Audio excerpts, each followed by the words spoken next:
Hello, I'm Corby Furrow from Radiant Core Solutions, and I have Cindy with me today from... Hello, and I'm from Explore EFT, and I'm located in Calgary, Alberta, Canada. Hi. Yeah, we haven't been on for a little while, so we thought we would just catch up with you and on your journey and just about some topics that have been kind of on our mind as we've been discussing. Yeah. So... Yeah. So what we came up with today was that about asking for help. And I know we touched on it a bit last time when we talked about in the video there that it takes a community. But sometimes asking for help is really hard, or accepting help is really hard. Yeah. So how are you feeling about that? Well, just in our conversation, I realized that, Corby's always made herself available, as well as I've got a beautiful community of support.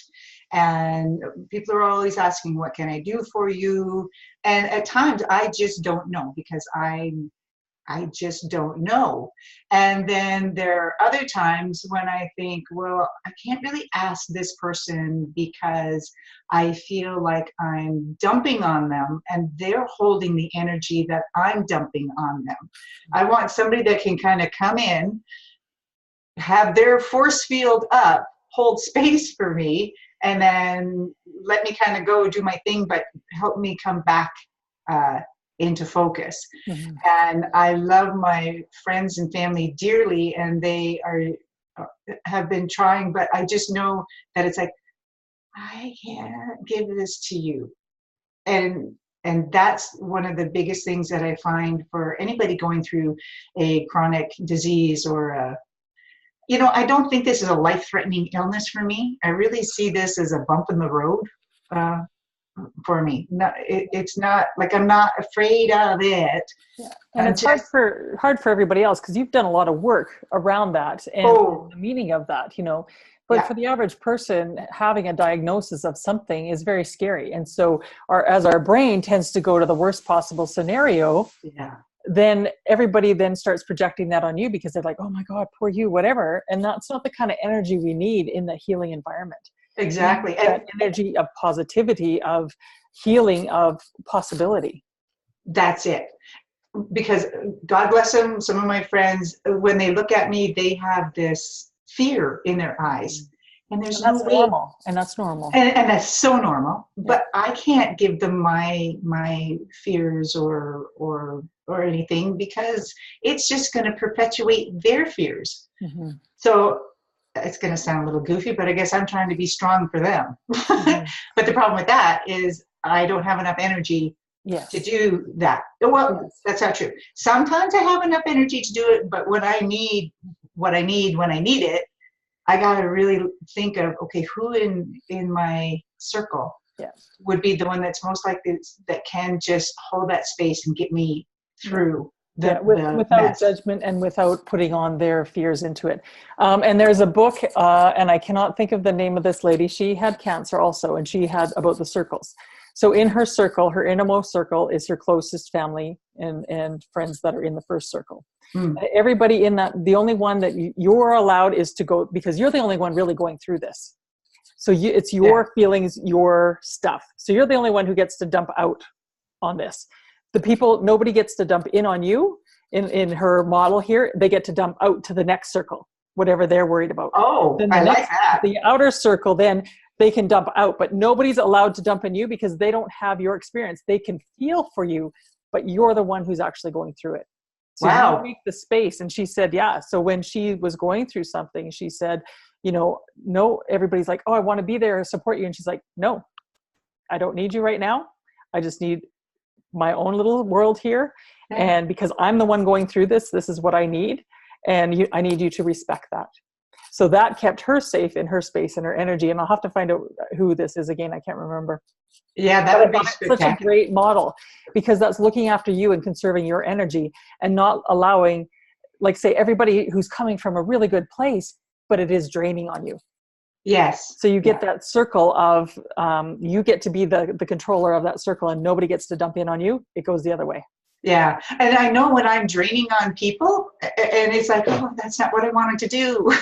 Yeah. Because once I'm draining them, it's like, oh, it's draining me. Yeah. So it's really important to be able to do some, and as you said, I have done 10 months of the harness program, which like it was a godsend that I met Corby March 2000, no, November 2017 or something like that, where she said, yeah, you should take this course, because the EFT that I have done up to that point, it got me started. But this one helped me get into it, got deeper and with way more meat to learning how to keep going, because we have so much stuff that is floating around in our system that I get triggered on a regular basis. And I learned that I get triggered into the freeze, numbing down mode. Yeah. And I go numb. Yeah. And I mean, especially you were a nurse. So in the nurse profession, you have to like shut off a lot of things, right, to handle where you're going. Yeah. And that's a normal reaction, and that's where we learn is what are our body's coping responses, and is it still serving us?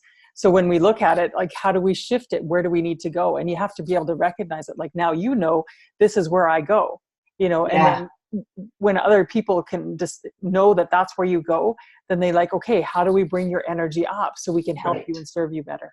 Yeah. And I really feel for my family, because, well, especially my husband, because I will just sit there quietly and he's like, I don't know what to do. And it's like, just let me be here. I got it. And I have to let him know that I'm okay, because he thinks I might be angry at him. And there's times when I probably am, but I'm not really angry at him. I'm angry at the situation that I am holding in me. Yeah. And that's when I need to really reach out to my cohorts. And, but sometimes I just have to sit there and go, well, what is it that can I figure out what I need? Yeah. And then it's a really crazy balance that you're trying to maintain. Yeah. And it's hard not to want to protect it, as you said earlier, and help everyone else too. But your energy is so precious right now. It's really about keeping that cone for yourself to say, when do I need to sit in this by myself? And when do I need to let people in who are not going to dump, and they're just going to support. Right. Yeah. Yeah. And I feel, and I've been tapping on it, there's been some conversations I've had that I have ranted, which is okay, but I wasn't tapping at the same time. And for those who don't know what, like, ranting is just like getting that angry frustration out, just saying different words at a time. That's just clearing that energy that's stuck in yourself. And sometimes you just need to like, this is how it is, right? And because sometimes just talking about it isn't enough. You need that physical to get that going. Well, and I've been told, start ranting and start punching a pillow and all that stuff. Well, instead of punching the pillow, I actually need to do the tapping on myself to calm my nervous system down. Just not in punching form, though. No. Gentle. Yeah.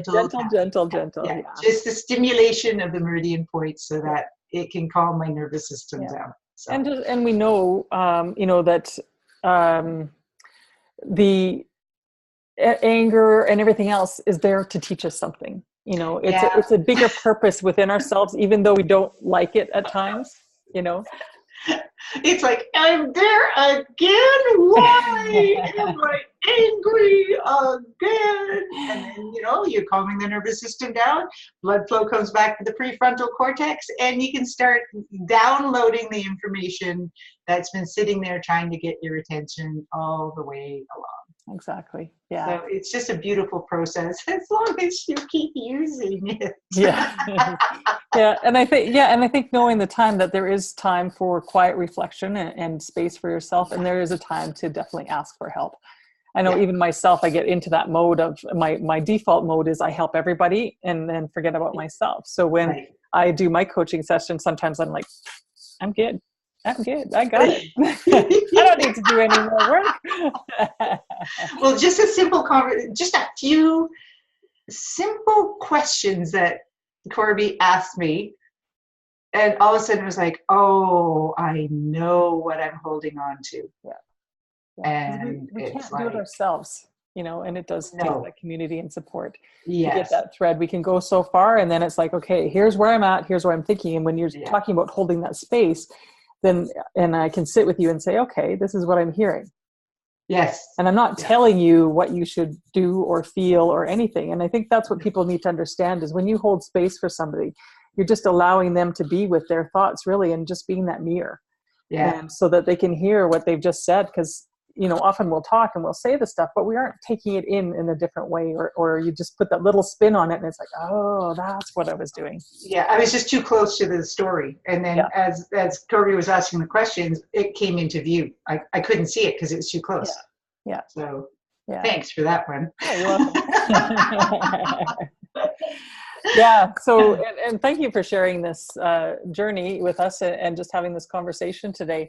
I know I think it's valuable for people to hear and understand maybe from a different point of view, because like I said, everybody is so well-intentioned, but sometimes that intention isn't hitting the mark of what they really want it to be either. Yeah. And you know, I used to be an advice giver as well until I learned about tapping and holding space. Yeah. I know I did that, and I am now tapping to forgive myself and hoping that that energy will go to those people that I may have given unsolicited advice to, because all they really need, and what I needed was, can you help me find a doorway? Yeah. And it's just that reflection. Do the tapping calm the nervous system down, allow for, because we know what we need. It's just getting there. And sometimes we just can't, we don't have the key to unlock the door, and we need somebody else that has a new perspective on it. Yeah, absolutely. Well, awesome. Well, thank you so much for sharing today. Well, thank you for asking and helping me come get my train back on the track. Awesome. Because I'm not sitting there in my own little vortex or my own little hamster wheel going, this time it's like, oh, I hopped off and now I can go for a nice walk and reflect and go, oh, and show more love to those people that are really trying to embrace me while I go through this stuff. And absolutely. We're not alone, even though you do feel like you're alone. We're not alone. Mm-hmm. We can, we got help.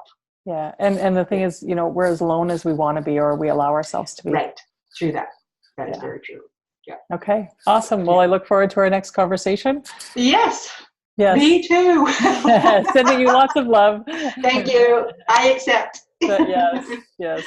Have a great day, everyone. Thank you. Bye. Bye.